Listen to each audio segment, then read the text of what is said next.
मेरा पति घर पर एक जवान नौकर ले आया जो देखने में बेहद खूबसूरत था। जैसे ही मैंने इसे देखा, मेरा दिल जोर जोर से धड़कने लगा। नीचे से गर्मी सी उठने लगी, शरीर में अजीब सी बेचैनी होने लगी। पहली ही नजर में मेरा इस पर दिल आ गया। वो जब भी नहाने जाता, मैं छुपकर उसे देखा करती। उसकी जवानी देखकर मेरा दिल बेकाबू हो जाता। दोस्तों, ये कहानी बहुत ही जबरदस्त होने वाली है, एक भी सेकंड मिस मत करना, लास्ट तक जरूर सुनिए, बहुत मजा आने वाला है। हेलो दोस्तों, मेरा नाम प्रिया है। मैं दिल्ली में एक मध्यम परिवार से हूँ। उम्र 28 साल, देखने में खूबसूरत, गोरा रंग, लंबे बाल और वो आकर्षण जो ज्यादातर लोग तारीफ करते थे। लेकिन मेरी जिंदगी में एक अकेलापन था। मेरे पति राजेश दुकान चलाते थे, सुबह जल्दी निकल जाते और रात को थके हारे लौटते। हमारी शादी को 5 साल हो चुके थे। शुरुआत में मैंने बहुत कोशिश की थी, लेकिन अब रूटीन ने सब कुछ फीका कर दिया था। राजेश अच्छे इंसान थे, लेकिन खूबसूरती उनमें कम थी। काला रंग, मोटा शरीर और हमेशा पैसे की चिंता। मैं कभी कभी सोचती कि शायद पैसों के चक्कर में मैंने गलत फैसला ले लिया। मेरे माँ बाप गरीब थे, इसलिए मैंने हाँ कर दी थी। लेकिन अब लगता था कि पैसे से सब कुछ नहीं मिल जाता। घर के कामों में उलझी रहती, दिन भर अकेली। एक शाम की बात है, मैं रसोई में चाय बना रही थी कि दरवाजे की बेल बजी। दरवाजा खोला तो राजेश बाहर खड़े थे, उनके साथ एक जवान लड़का। उस लड़के को देखते ही मेरी सांस अटक गई। उम्र करीब 19-20 साल, लंबा कद, गोरा चेहरा, तेज आंखें और वो मुस्कान जो दिल को छू जाती थी। उसके बाल हल्के घुंघराले, शरीर मजबूत लेकिन आकर्षक। मैं पल भर के लिए भूल गई कि मैं शादीशुदा हूँ। राजेश ने मुझे हिलाया। प्रिया, ये अर्जुन है, बेसहारा लड़का। मैंने इसे घर पर छोटे मोटे काम के लिए रख लिया है। मैं होश में आई और पीछे हट गई। अर्जुन ने नजरें झुकाए हुए सलाम किया। उसकी आवाज में नरमी थी जो मेरे बदन में झुरझुरी पैदा कर गई। मैंने फटाफट दुपट्टा संभाला। राजेश उसे अंदर ले आए। घर ज्यादा बड़ा नहीं था। राजेश ने पुराने स्टोर रूम को साफ करके अर्जुन के लिए बना दिया। एक चारपाई, पंखा और छोटी अलमारी। राजेश बोले, ये दिन भर घर के काम करेगा, बाजार से सामान लाएगा, तुम्हें आराम मिल जाएगा। मुझे बुरा लगना चाहिए था, लेकिन अंदर से एक अजीब खुशी महसूस हो रही थी। अब घर में कोई तो था। रात को खाने के समय मेरी नजर बार बार अर्जुन पर जा रही थी। वो चुपचाप खा रहा था। राजेश ने उसे समझाया कि स्टोर रूम से ज्यादा बाहर न घूमे। मैं चुप रही, लेकिन मन में तूफान था। उस रात नींद नहीं आई। आंख बंद करते ही अर्जुन का चेहरा, उसकी मजबूत बाहें सामने आ जाती।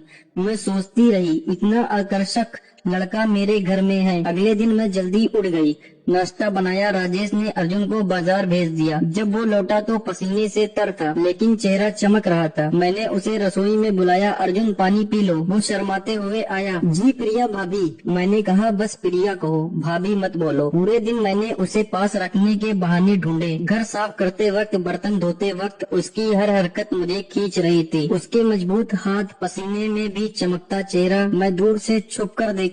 शाम को राजेश आए तो मैंने अच्छा सूट पहना, बाल खोले, हल्का मेकअप किया। राजेश खुश हुए, लेकिन मेरी नजर अर्जुन पर थी। वो चुपचाप स्टोर रूम में चला गया। मुझे गुस्सा आया, क्यों नहीं देखता वो मुझे। धीरे धीरे दिन बीतते गए। मैं अर्जुन के करीब आने के बहाने बनाती, कभी कपड़े सुखाने को कहती, कभी पानी लाने को। वो मदद करता, लेकिन दूरी बनाए रखता। उसकी ये शर्म मुझे और बेचैन कर रही थी। एक दिन राजेश दुकान पर थे, मैं छत पर कपड़े डाल रही थी। अर्जुन नीचे काम कर रहा था। मैंने जानबूझकर कुछ कपड़े गिरा दिए। अर्जुन, ऊपर आकर दे दो ना। वो ऊपर आया। सीढ़ी चढ़ते वक्त उसकी कमीज ऊपर उठी, पेट की लकीर दिखी। मेरा मुंह सूख गया। पास आकर उसने कपड़े दिए। मैंने हल्का से उसका हाथ छुआ। थैंक यू अर्जुन, तुम बड़े अच्छे हो। उसने हाथ छुड़ा लिया और पीछे हट गया। प्रिया जी, मुझे काम करने दो। उसकी आवाज में डर था, लेकिन मेरे अंदर आग भड़क रही थी। दोस्तों, आगे क्या हुआ ये सुनिए। उस दिन छत से नीचे आने के बाद मैं कमरे में आई और आईने के सामने खड़ी हो गई। मेरा चेहरा लाल हो रहा था। अर्जुन का वो स्पर्श अभी भी मेरे हाथ पर महसूस हो रहा था। मैंने सोचा, कितना शरीफ है, लेकिन मैं इसे अपना बना कर रहूंगी। राजेश शाम को लौटे तो थके हुए थे। उन्होंने खाना खाया और सो गए। मैं रात भर करवटें बदलती रही। सुबह होते ही मैंने प्लान बनाया, आज मैं अर्जुन को और करीब लाने की कोशिश करूंगी। नाश्ते के बाद राजेश दुकान चले गए। घर में सिर्फ मैं और अर्जुन थे। मैंने हल्का सा सूती कुर्ता पहना जो थोड़ा ढीला था, बाल खुले छोड़ दिए। रसोई में जाकर मैंने आवाज दी, अर्जुन इधर आओ, कुछ सामान ऊपर रखना है। वो आया। मैंने कुछ भारी बर्तन ऊंची अलमारी में रखने को कहा। जब वो हाथ ऊपर करके रख रहा था तो उसकी कमीज ऊपर उठ गई। मैं पास खड़ी होकर देख रही थी। उसकी कमर, उसकी मजबूत पीठ, मेरी सांस तेज हो गई। मैंने जानबूझकर अपना हाथ उसके कंधे पर रख दिया, सावधानी से गिर न जाएं। उसने झटके से हाथ हटाया और नीचे उतर गया। प्रिया जी, मैं ठीक से कर लूंगा। उसकी आवाज कांप रही थी। मुझे गुस्सा तो आया लेकिन साथ ही चुनौती भी लगी। मैंने कहा, तुम्हें मेरी मदद की जरूरत नहीं लगती क्या? मैं अकेली कितना काम करूं? उस दिन मैंने उसे पूरे घर में साथ रखा। कभी बगीचे में पानी डालने को कहा, कभी कमरे की सफाई में। हर बार मैं पास जाती, उसकी बात सुनती, उसकी आंखों में देखने की कोशिश करती, लेकिन वो नजरें झुकाए रखता। दोपहर में मैंने उसे चाय बना दी। दोनों हाथों से मग पकड़ते वक्त मेरी उंगली उसकी उंगलियों को छू गई। वो चौंक गया। मैंने मुस्कुराते हुए कहा, अर्जुन, तुम इतने शांत क्यों रहते हो? कुछ बातें करो ना। तुम्हारा घर कहाँ है? परिवार कैसा है? उसने धीरे से बताया कि उसके माँ बाप गांव में हैं। वो पढ़ाई छोड़कर काम करने आया है। कुछ पैसे जमा करके परिवार की मदद करना चाहता है। उसकी बातें सुनते ही मैं और पिघल गई। इतना जिम्मेदार और खूबसूरत। शाम होते होते मैंने एक और बहाना बनाया, अर्जुन, मेरी पीठ में दर्द हो रहा है, थोड़ा तेल लगा दो ना। मैंने सोफे पर लेटने का नाटक किया। वो घबरा गया। प्रिया जी, ये मैं नहीं कर सकता, बस थोड़ा सा, कोई देख तो नहीं रहा? मैंने आग्रह किया। उसने मना कर दिया और स्टोर रूम में चला गया। मैं अंदर से जल उठी। क्या समझता है खुद को? लेकिन इसी के साथ उसकी इज्जत भी बढ़ गई मेरी नजरों में। अगले कुछ दिन ऐसे ही बीते। मैं रोज नई नई कोशिश करती, कभी उसके स्टोर रूम के पास से गुजरती, कभी नहाने के बाद गीले बालों के साथ सामने आती। एक दिन मैंने जानबूझकर दरवाजा खुला छोड़ दिया और कपड़े बदल रही थी। अर्जुन गलती से सामने से गुजरा तो उसकी नजर पड़ गई। वो तुरंत मुंह फेर कर भाग गया। मेरा दिल जोर से धड़का। कम से कम उसने देखा तो था। राजेश को कुछ शक नहीं था। वो तो खुश थे कि घर के काम अच्छे से हो रहे हैं। एक शाम उन्होंने कहा, कल मैं 2 दिन के लिए शहर जा रहा हूँ, अर्जुन को घर पर छोड़ जा रहा हूँ, अपना ख्याल रखना। ये सुनकर मेरे चेहरे पर मुस्कान आ गई। 2 दिन सिर्फ मैं और अर्जुन। अब मौका था। उस रात मैंने खूब सज संवर कर खाना परोसा। राजेश ने तारीफ की, लेकिन अर्जुन ने एक नजर भी नहीं उठाई। राजेश सो गए तो मैं छत पर चली गई। हवा में ठंडक थी। मैं सोच रही थी कि अगले 2 दिन कैसे बिताऊंगी। अगली सुबह राजेश बाइक लेकर निकल गए। जाते वक्त अर्जुन से बोले, प्रिया का ख्याल रखना, कोई जरूरत हो तो फोन करना। घर खाली होते ही मैंने अर्जुन को आवाज दी, आज गर्मी बहुत है, तुम नहा लो, मैं खाना बना रही हूँ। वो नहाने चला गया। मैंने रसोई का काम करते हुए भी कान लगाए रखे। जब वो बाथरूम से निकला तो मैं गलती से वहाँ पहुँच गई। उसके बाल गीले थे, पानी की बूंदें शरीर पर चमक रही थी, कमीज गीली होकर चिपकी हुई थी। मेरा दिल बैठ गया। अर्जुन, मैंने धीमी आवाज में कहा। वो रुक गया। जी प्रिया जी। मैं पास गई। तुम बहुत अच्छे लग रहे हो। मैंने उसकी बाह पकड़ ली। उसने हाथ छुड़ाया और पीछे हट गया। प्रिया जी, ये ठीक नहीं है, आप शादीशुदा हैं। उसकी बात सुनकर मुझे गुस्सा आया। तो क्या हुआ? मेरी खुशी का कोई ख्याल नहीं? वो कुछ नहीं बोला और काम में लग गया। पूरे दिन मैंने उसे मनाने की कोशिश की, कभी मीठी बातें, कभी गुस्सा, कभी रोने का नाटक, लेकिन वो टस से मस नहीं हुआ। शाम को मैं थक गई। रात के करीब 3 बजे मेरा दिमाग गर्म था। मैंने स्टोर रूम की चाबी निकाली, बहुत धीरे से दरवाजा खोला। अंदर अंधेरा था।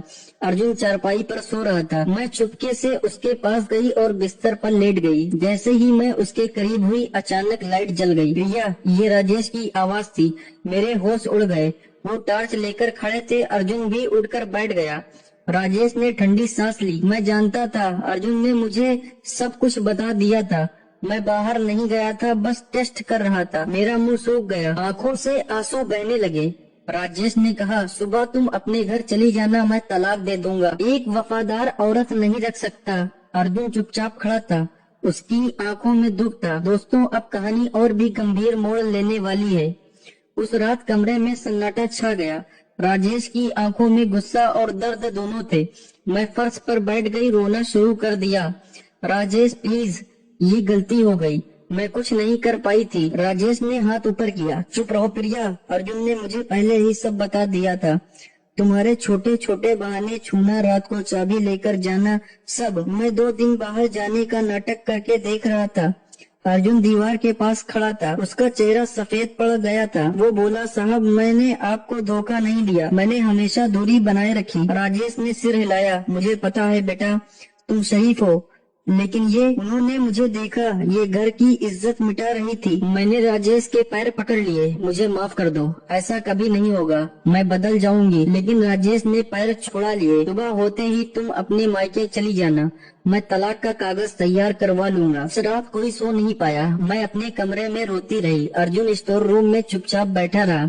राजेश बाहर बैठे सिगरेट पीते रहे। सुबह होते ही राजेश ने अर्जुन को कुछ पैसे दिए। तुम भी गाँव चले जाओ, जो एडवांस दिए थे वो माफ, बस यहाँ से चले जाओ। अर्जुन ने सिर झुकाकर हाँ कहा और अपना सामान बांधने लगा। मैं दरवाजे पर खड़ी उसे देख रही थी, आंखों में आंसू थे। जब वो निकलने लगा तो मैंने धीमी आवाज से कहा, अर्जुन सॉरी। वो रुका, एक पल मेरी तरफ देखा और फिर बिना कुछ बोले चला गया। राजेश ने मुझे टैक्सी में बिठाया और मायके भेज दिया। जाते वक्त सिर्फ इतना कहा, जो किया उसका नतीजा भुगतो। मायके पहुंचकर मैंने मम्मी पापा को कुछ नहीं बताया, बस कहा कि राजेश से झगड़ा हो गया। वे समझ गए कि कुछ गंभीर है। मैं अपने पुराने कमरे में लेट गई। दिन भर अर्जुन का चेहरा याद आता। 2 दिन बाद राजेश का फोन आया, कागजात तैयार हैं, साइन करने आ जाओ। मैं गई, कोर्ट में कागज साइन किए। राजेश ने मुझे देखा भी नहीं, बस एक बार बोले, अब हम दोनों आजाद हैं। तलाक हो गया, मायके लौट आई। अब मेरी जिंदगी पूरी तरह बदल गई थी। पहले घर में एसी, आराम, पैसा सब था। अब छोटा सा कमरा, पुरानी यादें और लोगों की नजरें। पड़ोस वाले पूछते, क्या हुआ प्रिया, राजेश तो अच्छा था। मैं मुस्कुरा कर टाल देती, लेकिन अंदर से मैं टूट चुकी थी। रातों को नींद नहीं आती, अर्जुन की याद सताती। कभी कभी लगता कि अगर वो मेरी तरफ आकर्षित होता तो शायद सब ठीक हो।